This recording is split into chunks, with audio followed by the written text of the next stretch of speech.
Good morning, Sylvia. How are you today? Good. How are you? I'm great. Well, thank you for your time. And I have to say, look, it's been a few years since your last book. And I think the first question all your fans are asking is, what took so long?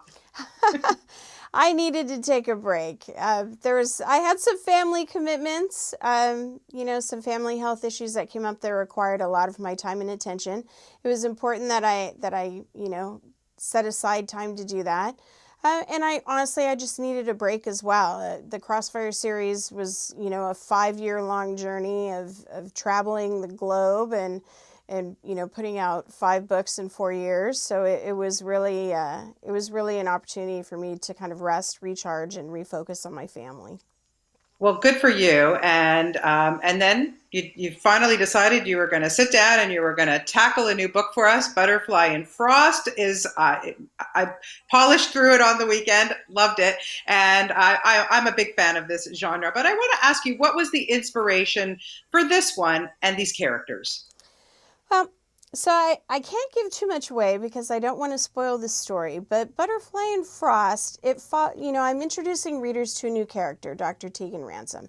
And Tegan is suffering from depression, and which for her can sometimes be debilitating. So she has readjusted her entire life to accommodate this. And she has done that kind of by withdrawing from life. She's created kind of this safe, tranquil environment for herself. So she's not excited when she has a new neighbor who moves in next door.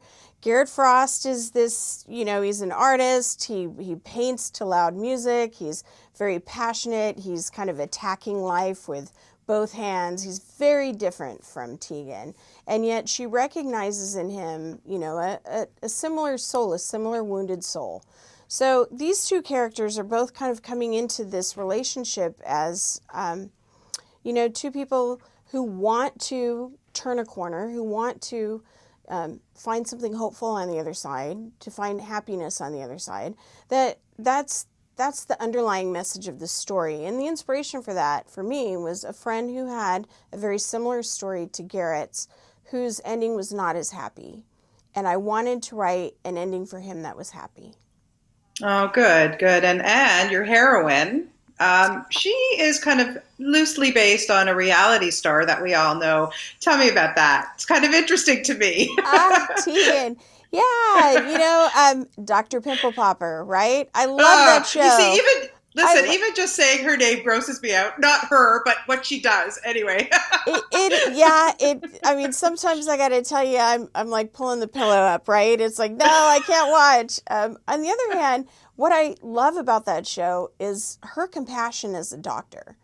She really cares about her patients. She cares about the impact that the medical conditions her patients have on their life. How it's impacting their ability to be joyful, to have self-confidence.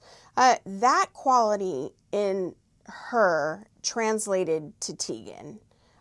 So that's where, yeah, Tegan's not doing the same thing. She's not pimple popping. No, no, no, no, no, no, no, no, no. That we'll leave that to Dr. Pimple Popper for sure. Right. Sylvia, well, you're so good at what you do, and Thank you. obviously billions of fans around the world. When did you know you wanted to write, be an author, but also write this genre? What was it about it? I was 12 years old when I knew I wanted to be a romance novelist. So, I mean, I knew very early on. And that's because I was doing my math homework and my mother walked into the kitchen and she put a novel on the table next to me and it was titled Desert Hostage. And it had a very racy cover. And she said, I want you to read this book and then I want you to marry a man like this. So at 12, I was not looking to get married or to find a man. However, if I was going to look at math homework or I was going to look at the Desert Hostage won. So I read that book. It took me 4 days of, late nights, flashlight under the covers to get through it. And when I got to the end, I was so upset that the book was over and that there was no more to read. And I said, you know what? I want to do this. I want to write books that sweep people away, that make them just want to live in this world for however long they possibly can, and that they're really depressed when it's over and want to pick up something else.